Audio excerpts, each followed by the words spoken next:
Good afternoon, everyone. This is Colin Geddes, one of your race directors, and I'm joined by my fellow race director, Tess Geddes.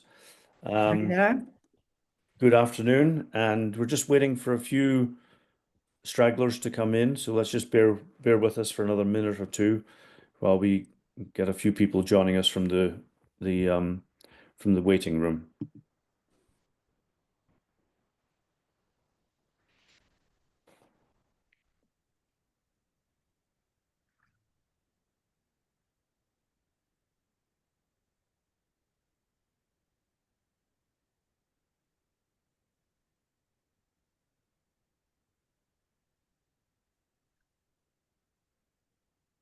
Okay, 17 people.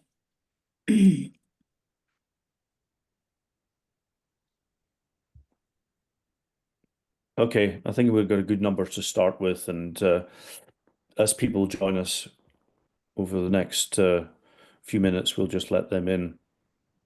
So as I said, Tess and I are both very pleased to be able to host this new race, this new non-stop version of the Grand Ultra, which we've been running for the last 12 years. And today we're going to be going over some of the housekeeping and logistical issues with regard to the race. So this is really a pre-race briefing. So with us today, we've got Sonia Mahoney, our aid station manager, and we will also have our medical team, Josh Mullarella and Aaron Riley. So thank you all for joining us today. The schedule for the race weekend, covering dates, check-in time, and race start times. We've changed something slightly. The race check-in start time for both distances has now changed from 11 a.m. to 3 p.m. So if you refer to your runner's guide, race check-in will start at 3 p.m. on Thursday, the 15th of May at the Old Elementary School in Kanab, Utah. This will carry on until 7 p.m. The first year. where you'll be able to pick up your bibs and where you'll be able to drop off your drop bags. You'll also be able to pick up your pacer bibs there and any parking passes. For the 50-mile participants, in addition to doing check-in on the Thursday, there's also provision for them to be able to do it before their race starts on Friday morning. So all the information that you need for this race is in the runner's guide. Let me just admit a couple more people here. So as I mentioned, the runner's guide, which is on our website, is very comprehensive and covers all aspects that you'll need to know for the race.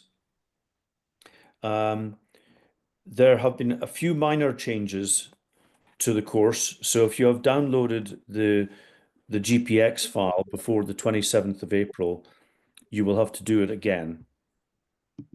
The final PDF for the runner's guide will be made available for download from the webpage on May the 12th. We did have an earlier version up there. If you've downloaded that, then we'd recommend you download the final version on May the 12th, because there may be some small changes that take place between now and then. We want to pick up on a few points of the runner's guide. For pacers, you'll be given one pacer bib at check-in, and that needs to be shared among your pacers. So we won't be giving you multiple pacer bibs, just there'll be one pacer bib. So for those of you who've got more than one pacer, you will have to share that between them. Crew vehicles, we will on this occasion allow 2 parking passes which will be provided for up to 2 vehicles for each runner at each station. So further instructions on aid station vehicle access will be sent to you next week, together with a form requesting contact details for your crew chiefs and pacers. So look out for another email in the next week, which gives you instructions on accessing the various aid stations, as well as for us requesting contact details for your crew chiefs and your pacers. Aid stations. So our aid stations will be stocked with a variety of foods and drinks. Some of the aid stations will also have hot food. Some, but not all of the aid stations will have portable toilets, as well as the portable toilets at the start and finish line. The runner's guide will be updated in due course to provide you with more detail as to which aid stations will have the portable toilets. By the way, if I'm going too fast for you here, I was going to mention at the end, this Zoom is being recorded and it will be made available to you. We'll be sending out a link to you so you can access it later. Just to stop any interruption to the flow right now, if you do have any questions you'd like to ask, please put them in the group chat on Zoom, and we'll pick those up and either answer them individually or at the end of the session today. Race rules. So these are pretty comprehensive and are covered in the runner's guide. What we will say is that any infringement will be brought to the attention of the RDs, who will make a final decision on either time penalty or disqualification. So we do have all of our staff and volunteers out on the course being our eyes and ears. Our course terrain is going to be a bit different from what many of you are used to. Being America's high desert ultra, there's a lot of sand on the course, and that includes a 3.5 mile section of sand dunes. The average elevation is going to be around 6,000 feet.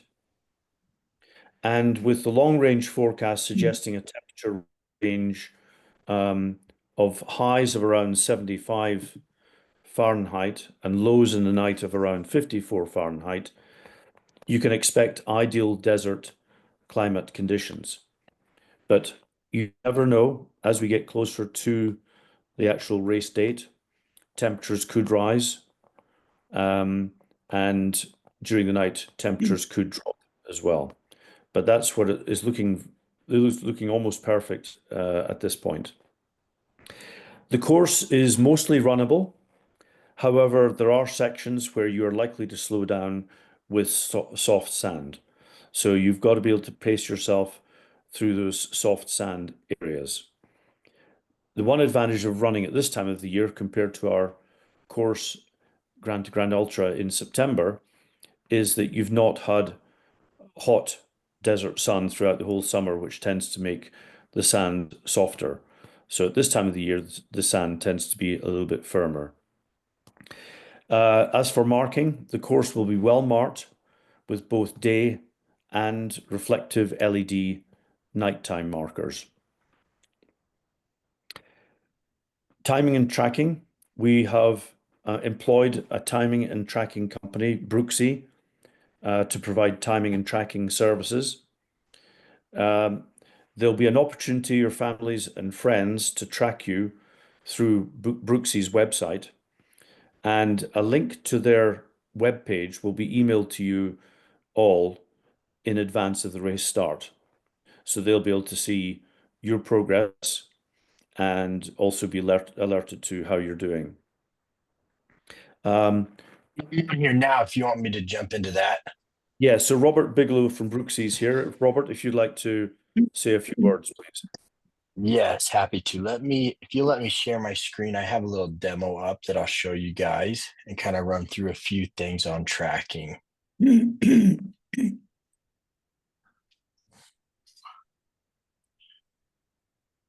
Perfect.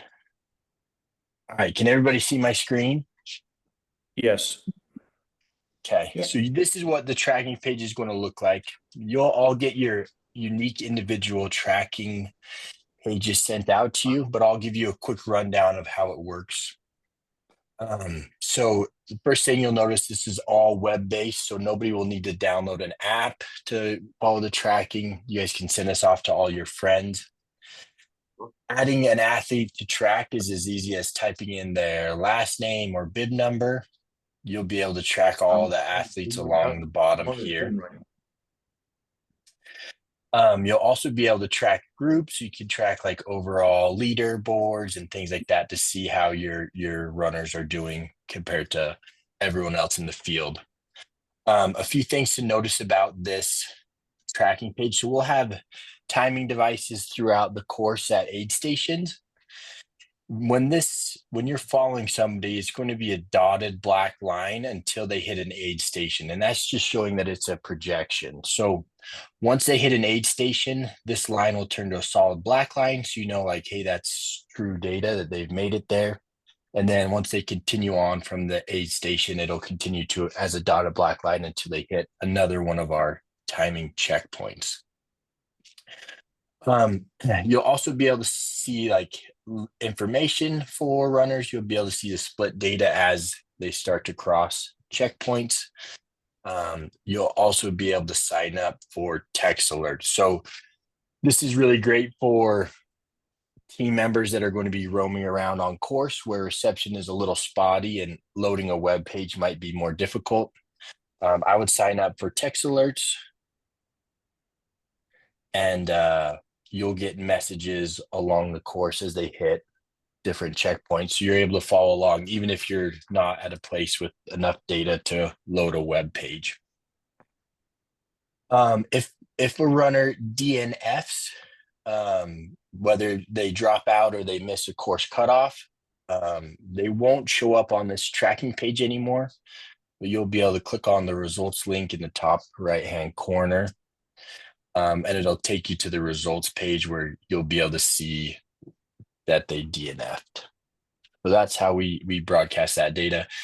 As timers, we're not going to automatically DNF anybody. And as per the race rules, you need to DNF at an aid station and let the race know that you're dropping out. Just so we don't send search and rescue out looking for you. So make sure if it's not your best race day and you're not feeling it, that you let a race official know, and we'll translate that onto the tracking page and results page for you guys. You can track as many people as you want. So there's no limitations for how many people you can sign up for text alerts or how many people you can have showing up on the map.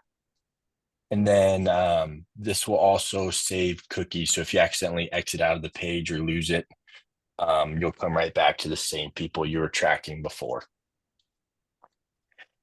That's kind of a basic rundown of the tracking page. If our projection does have you at a aid station and you haven't gotten there yet, it'll stop. So it won't advance you past that aid station or past that next timing point until you've hit it. So if you see somebody stopped for a little while, it just means that section of the course was a little harder than they were expecting, or their pace slowed down a little bit, and they should be there soon. Do any of the participants have any questions?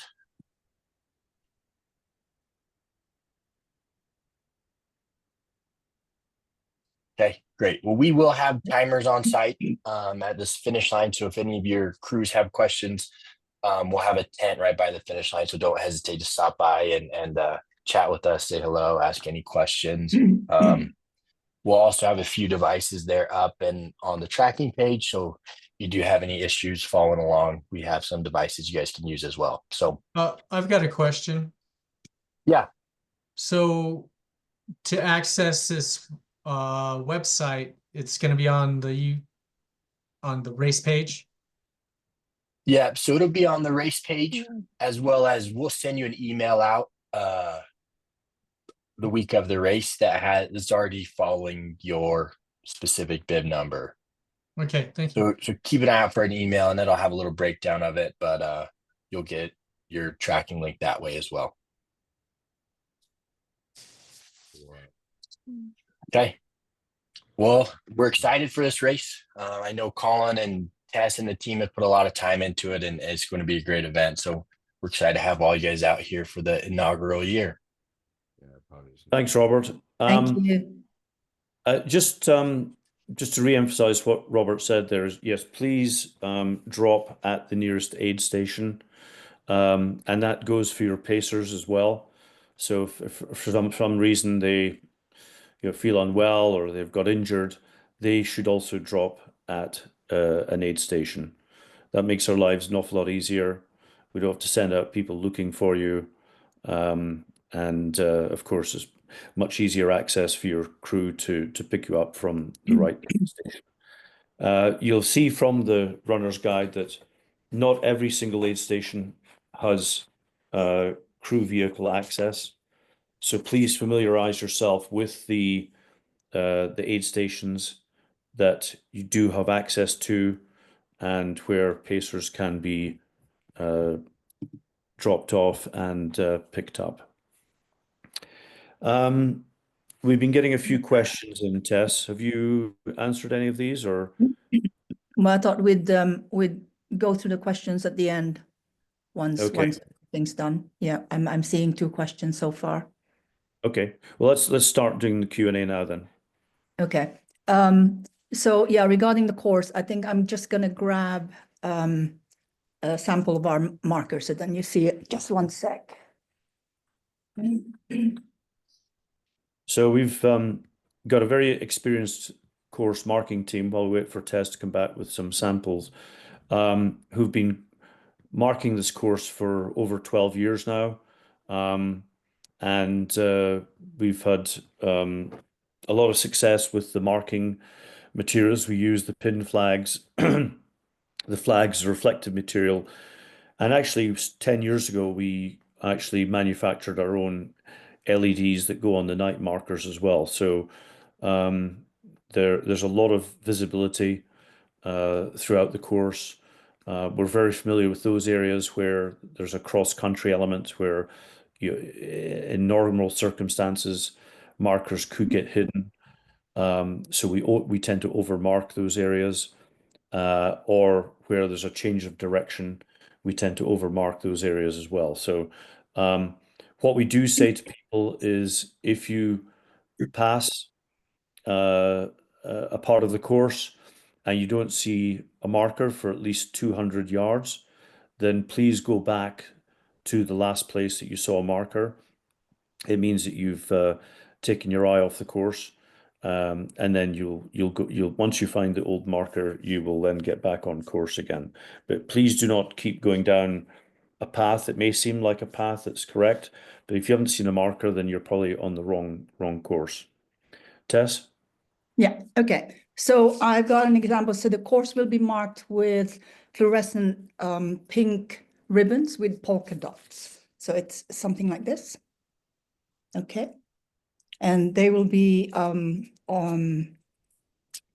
clothes pegs and hanging from trees or vegetation. And we also have pin flags like so. Okay.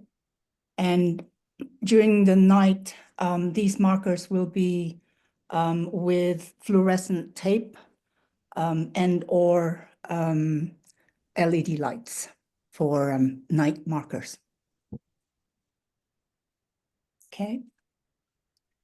So second question is, if a pacer drops, should the runner take the pacer bib if they have multiple pacers?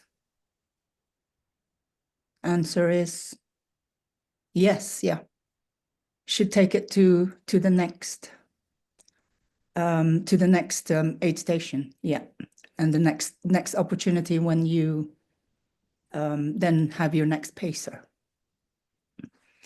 Any wrong way ribbons? Not ribbons, but we will have wrong way signs. So if there's a turning and especially since the course is out and back, there could be a junction where you could be coming one direction and then heading back the same way on your way back to the finish line. So yeah, we will have wrong way signs in those junctions.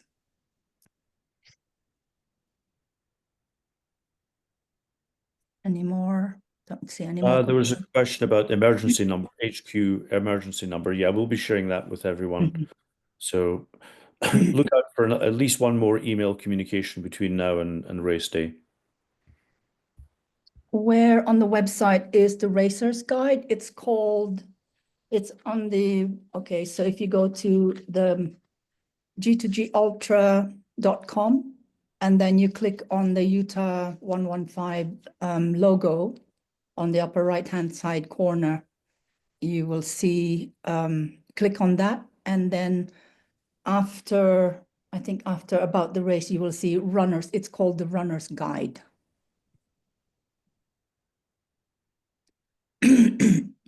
Is there a GPX? Yes, and that is under course.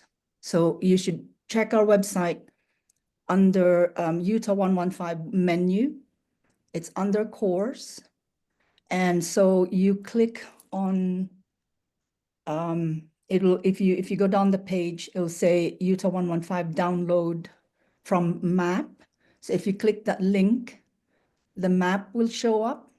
And then when you see the map on the right-hand side of the map, there's like a little icon with an arrow that says that shows you download that. So if you click on that, it will download onto whatever device you've opened the course on. Okay. Would a drop bag sized 18, 14, 8 be okay? What is our? I believe that's, what is our dimensions again? You got the handy-com, Sonia? It should be in the runner's guide.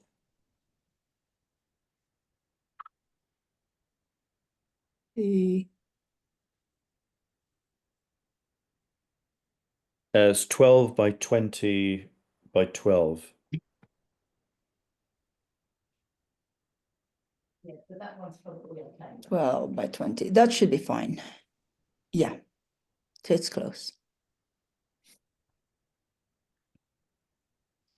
And there was, I've received a couple emails asking about when we will publish the race bib numbers. It should be published within the next 2 days, by Wednesday at the latest. So you can start labeling your drop bags. And please remember your drop bags, in addition to your name and your bib number, should also signify which aid station you want, because some people will have more than one drop bag. So we want to make sure we get the right bag to the right aid station. So please identify that. Mm-hmm.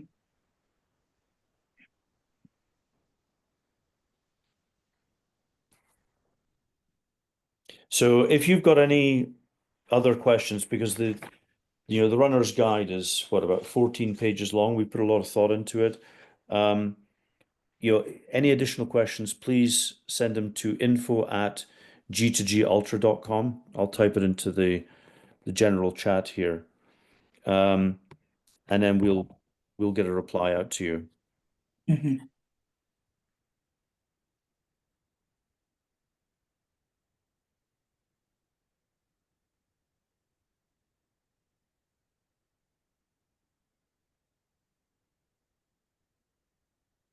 I'm not seeing any more questions. How's everyone? How's training been going? Everyone excited? Yeah. We are. We're in Kanab now, so waiting for you. Well, the town's excited because it's the first, with our Grand to Grand Ultra race, we start at a very remote location out on the Grand Canyon, and we finish up near Bryce Canyon. So this is the first race we've organized which actually starts and finishes in the town of Kanab. So it's a cool little western town in a very remote location. So it's a great thing for the locals to see people coming from all over and race in their little town. Mm.